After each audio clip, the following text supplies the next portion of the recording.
Et c'est l'un de nos jours. Alors lui, c'est un habitué. Hein. Donc vous voyez sa Spitfire MK4. Donc c'est une production britannique. C'est une production qui a existé entre 1960.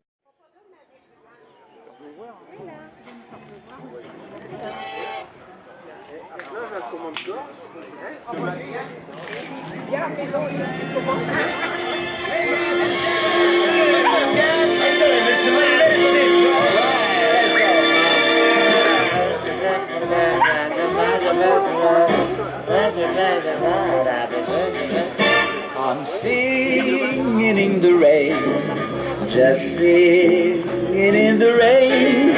What a glorious feeling, and I'm happy again. I'm laughing at clouds so dark up above. The sun's in my heart, and I'm ready for love. Ready? Let the stormy clouds chase everyone from the place.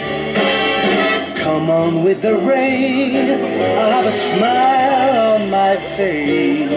I walk down the lane with a happy refrain, just singing, singing in the rain.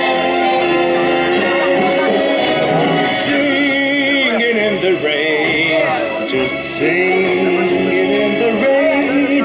What a glorious feeling, and we're happy again. I'm laughing at clouds so dark up above. The sun's in my heart, and we're ready for love. Let the stormy clouds chase everyone from the place. Hey, come on with the rain, and a smile on my face. I'll walk down the lane with a happy refrain, singing, just singing, just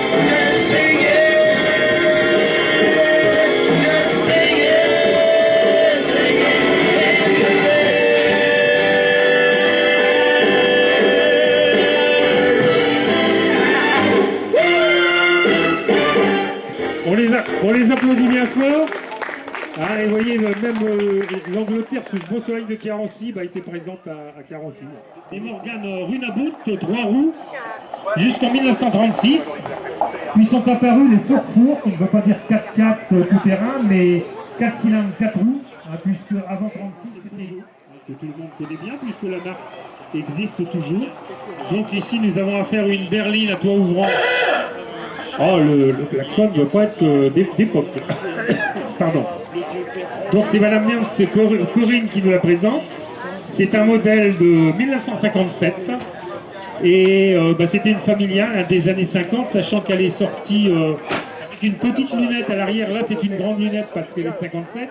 Mais elle avait une petite lunette presque ovale. 1960 à 1989.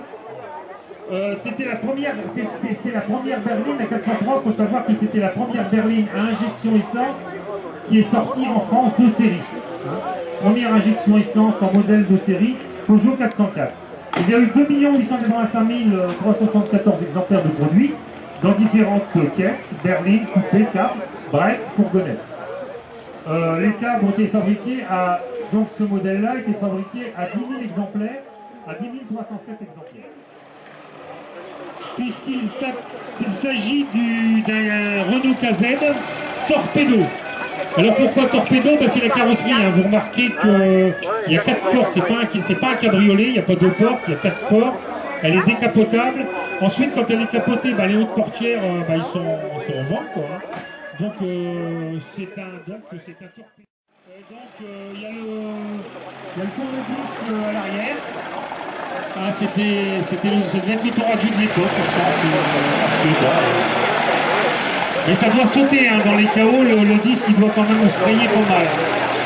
Donc voilà, demi-tour, point de départ, c'est propulsion, on voit le pont arrière. Donc à l'époque c'était quasiment toutes des propulsions arrière. Maintenant nous avons tous des tractions avant, quasiment tous, à 95%. Au revoir, à bientôt et peut-être à l'année prochaine. Une C4G conduite par M. Goroger, modèle de 1932. Alors, que dire, elle a été produite de 28 à 32 à 121 000 exemplaires. C'est un moteur 1628 cm3. Une petite remarque, je vais les laisser évoluer puis on continuera après parce que je vois que le monsieur est galant, donc voilà. C'est son chauffeur. Bonjour mademoiselle. Écoutez, on va vous laisser la parole, puis je reprendrai la parole après. Vas-y Roger, explique nous ta voiture. Oui, bonjour. Alors, comme Michel vous le disait, je vous présente une Citroën C4G. C'est le modèle qui est produit de 1928 à 1932. La particularité de celle-ci, c'est quand même thermostatique. Donc, les conducteurs, la commande s'ouvre et se ferme en fonction de la température moteur. C'est une 4 places. C'est un véhicule que nous avons récupéré en 1992, que nous avons restauré de A à Z, sur certaines restaurations. Et depuis, nous présentons ce véhicule et on a parcouru 38 km. Sans trop de soucis, sans trop de casse. C'est un véhicule très fort pour l'époque. D'avril 31 à mars 32. Donc c'était 7 mécaniques. 7 mécaniques, 6 châssis, avec l'arrière, évidemment, c'était pas une 4 roues, c'était une 2 roues à l'avant et des chenilles à l'arrière. Et pour passer dans les montagnes, il a arrivé de démonter la voiture et de transporter pièce par pièce, les châssis, etc. L'ordre d'inscription, donc on les a prises dans l'ordre d'inscription. On a encore une production française.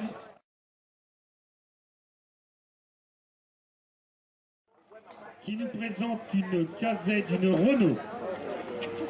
une Renault KZ 14. Alors, encore une fois dans un merveilleux état. Hein. Elle est produite de 23 à 33, c'est une 10 chevaux de litre 12. Une 10 chevaux 11 chevaux. Donc on corrige 11 chevaux. Elle existe en limousine, en torpedo, en berline comme ici, et en fourgon. Donc elle est de 33. Véhicule, son historique. Alors il y a un petit bouchon particulier, là il y a peut-être une histoire, on va laisser nous expliquer. Oui, bonjour, c'est une Z14 voiture des Primoteur. Elle est équipée d'une mascotte. Dans les années 30, ils ont sorti plus de 1500 mascottes. C'était un accessoire supplémentaire pour la voiture. C'est une voiture avec des lames de ressort à l'avant et avec une lame de ressort à l'arrière transversale. Elle est équipée de freins par câble. Elle fait 2140 cm3. Il n'y a qu'un carburateur sans filtre à air. 3 vitesses non synchronisées. Et puis bon, elle a été restaurée complètement.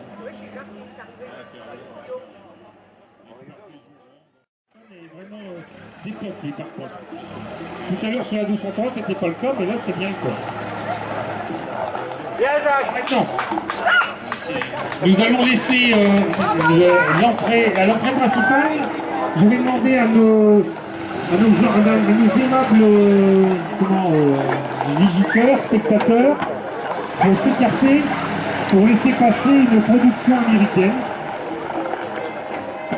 Une production américaine, donc une Cadillac Deville. On imagine le poids de ce véhicule. Donc M. Cadillac est mort en 1700 des poussières. Et puis il va y apporter la ville de Détroit. Et la marque Cadillac est avoir eu beaucoup de guitares en 1904, je ne m'abuse. Je le reverrai tout à l'heure sur la prochaine fiche. Donc, eh bien, voyez le nom à l'américaine dans les années, comment dirais-je, 52. Alors, les petits ailerons recoupés à l'arrière, genre aviation, les énormes pare-chocs avec les obus dessus à l'avant, à l'arrière. Tout en croche. C'était américain, c'était l'époque qui voulait ça. Et donc voilà, c'est une belle voiture. J'ai vu qu'il avait son drapeau américain à l'arrière. La route 2 ans gelée. Et puis là, on en a eu également des anciens. Donc, monsieur Normand Jacques et monsieur Normand Alain ne sont pas arrivés. Alors on va rester dans... Donc cette Jeep est de 1944, c'est une Willys. Elle existait en Willys Overland. Elle a été produite sous deux marques, Willys Overland et comment dirais-je, Ford. Ford en a produit. Elle a été réalisée à plus de 600 000 exemplaires. Donc c'était vraiment la voiture par excellence de l'armée américaine lors de la libération. Elle devait s'éteindre. Bah, c'était des véhicules comme le Dodge et le GMC qui devaient faire que la guerre. Ils étaient prévus pour survivre 3 mois, 6 mois. Et en fin de compte, elles ont vécu beaucoup plus que ça, puisque l'armée française, dans les années 50 et fin 50 jusqu'au début 60, en avait, puisque ce modèle était construit sous licence en France par Delahaye. Hein, c'était la Jeep construite sous licence française, qui avait exactement la même forme, avec les liasses de plan d'origine. Donc voilà, voilà en ce qui le concerne, c'est un véhicule mythique. Hein, on est au mois de juin, il y a peu de temps, puisque nous sommes le 11, le 5, et il y avait cette fête de la libération qui a lieu, du débarquement le 6 juin. Cette fête de débarquement qui a lieu, qui est commémorée, enfin cette commémoration, puisque une fête quand il y a des morts, on ne peut pas parler de fête, mais de commémoration qui a eu lieu il y a 5 jours, là, et il faut les conserver le plus longtemps possible. Au revoir, merci à vous. Voilà. Alors là, on va changer de...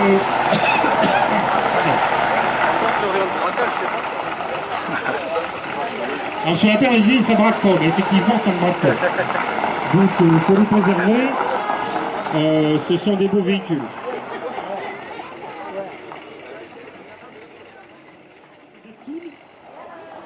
Maintenant, il s'appelle Nissan et il fait partie du groupe Renault.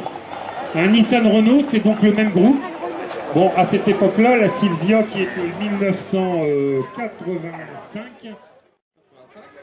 Donc c'est une S12. Je l'ai depuis janvier 2017. Je suis donc le 3e propriétaire, mais réellement 2e. Donc là, on va passer... Comment tu vas? Voilà, le retour à certains états. Bon, elle est bien conservée, la sauvage, elle a quand même une trentaine d'années. On voit qu'elle a été réimmatriculée récemment. Il y en a un problème de parking. Il y a eu un problème de parking, il y en a une qui s'est garée sur l'autre. Alors, ouais, bon.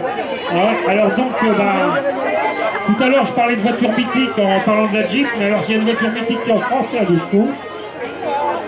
Parce que, on est quasiment d'âge, puisqu'elle est sortie au salon de 48, mais elle date de 47. Elle avait été étudiée pendant l'occupation, même avant l'occupation, puisque les prototypes existaient. Il y avait des prototypes qui ont été fabriqués, ils avaient qu'un frein. Tout ça, ce sont des accessoires pour customiser un petit peu, personnaliser un peu son véhicule. Donc voilà, les phares avec la visière. Vous avez remarqué les cils, là, les cils de phare. Bon, on les applaudit bien fort, et voilà. Puis les couplets derrière, donc c'est tout joli. Bon, Michelin, plus âgé, c'est Monsieur Callot qui nous présente cette 2 chevaux. Donc pareil, c'est toujours la même... toujours cette fameuse DDH qui est collectionnée dans de nombreux pays, en particulier les Allemands, les sous licence. C'est une Volkswagen de marque, puisque le châssis, c'est un châssis de coccinelle avec une mécanique de coccinelle. Elle a été fabriquée chez Karmann, un petit constructeur carrossier, et c'est GIA qui en a dessiné de vieilles voitures de véhicules anciens. Et elle est bien belle, cette Volkswagen K14 Karmann GIA. Donc je vous dis, commercialisée sous l'emblème Volkswagen, carrossée par Karmann, oui, mais dessinée par GIA, un carrossier. Comme Pininfarina ou d'autres. C'est une Simca Fiat Palula. Bon, Simca Fiat,